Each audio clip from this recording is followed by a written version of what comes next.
Le quart d'heure thématique de Smart Bourse chaque soir, et c'est Sacha Pouget qui est avec nous ce soir pour parler de son secteur, le secteur des biotech. Bonsoir Sacha, merci beaucoup d'être là. Vous êtes directeur associé chez Calisté Biotech Advisors. Alors je le disais dans le sommaire de l'émission tout à l'heure, 2021 pour les biotech françaises notamment, c'est l'année de la normalisation. Je dévoile un peu la conclusion de votre discours, mais expliquez-nous pourquoi 2021 est une année de normalisation là, pour le secteur des biotech. Ce qu'on peut dire, c'est que déjà en 2020, le secteur va être très bien réagi. Lié à la pandémie, on avait progressé de 220% et même à un moment donné de 300%. Toutes les sociétés étaient vraiment recherchées par les investisseurs. Il y avait un engouement sur les sociétés qui étaient dans la découverte de diagnostics, de traitements et de vaccins.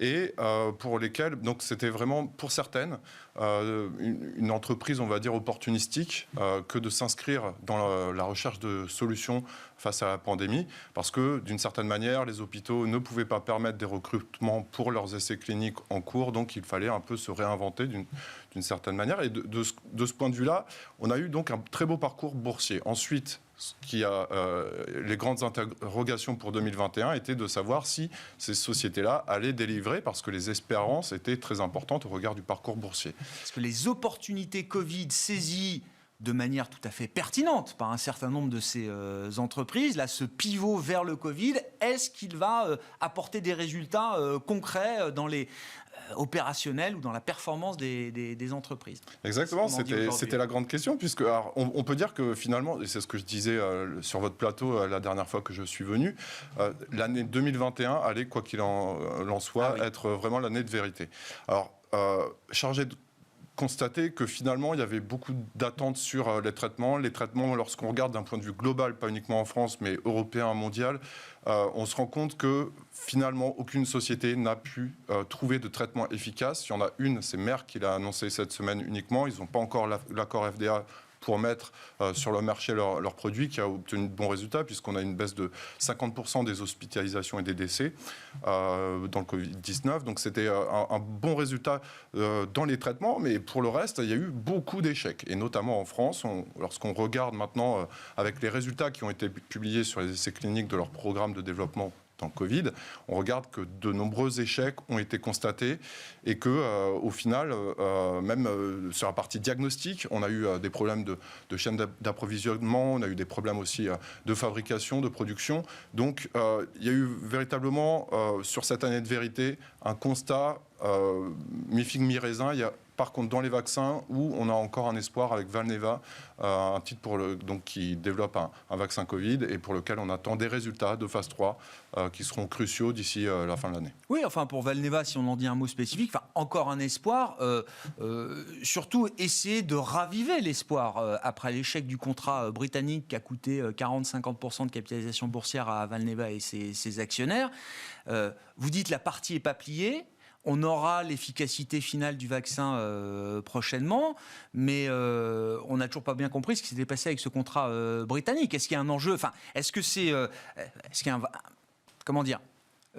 la pertinence commerciale d'un vaccin chez Valneva est une question qui se pose aujourd'hui d'une certaine manière ? Oui, tout à fait. Alors, la question est très bonne parce que on a vu les bons résultats commerciaux de deux sociétés, donc Pfizer et BioNTech, et de l'autre côté Moderna, qui ont vendu à la planète entière leur vaccin. Donc on est un peu en bout de course sur la partie vaccinale.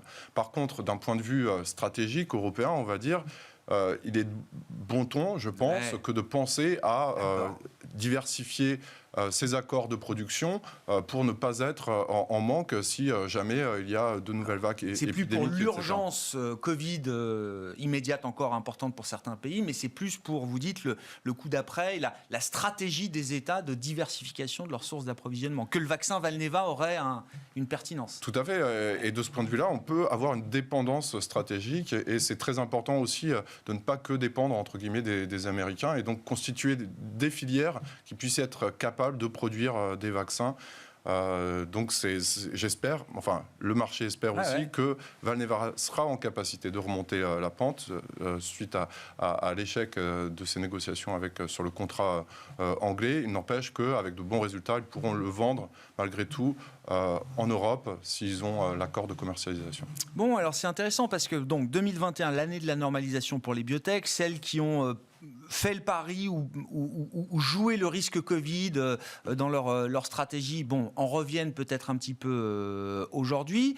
Dans les grandes métriques que vous suivez, que ce soit en termes de levée de fonds, en termes de valorisation du secteur, les opérations de marché, introduction en bourse, est-ce que là aussi on a un phénomène de normalisation, Sacha ? Alors effectivement, sur la normalisation, on constate, alors c'est surtout sur les levées de fonds. En 2021, on en est à 650 millions d'euros environ qui ont été levés sur les marchés par les biotech françaises. On en était à 950 environ à la même période de 2020, mais c'était une année exceptionnelle. Donc on a une baisse quand même de 30-35% par rapport à la même période de l'an passé.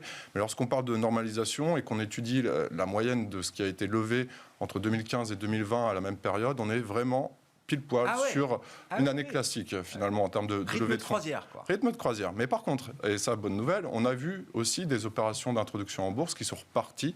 Il faut savoir qu'en 2019 et en 2020, nous n'avions pas eu sur la bourse parisienne 2 sociétés biotech qui avaient été introduites en bourse. Là, on en a déjà 3 depuis le début de l'année. Une opération en cours qui est NHTRX dans l'oncologie. Donc ça redémarre et c'est plutôt, on va dire, toujours bien de voir un renouvellement de la cote et des sociétés donc, qui vont être amenées à consolider un petit peu le secteur. Il y avait eu 2 années blanches, enfin l'année Covid en termes d'IPO bien sûr, mais 2019 était déjà une année blanche en termes d'introduction en bourse biotech à Paris.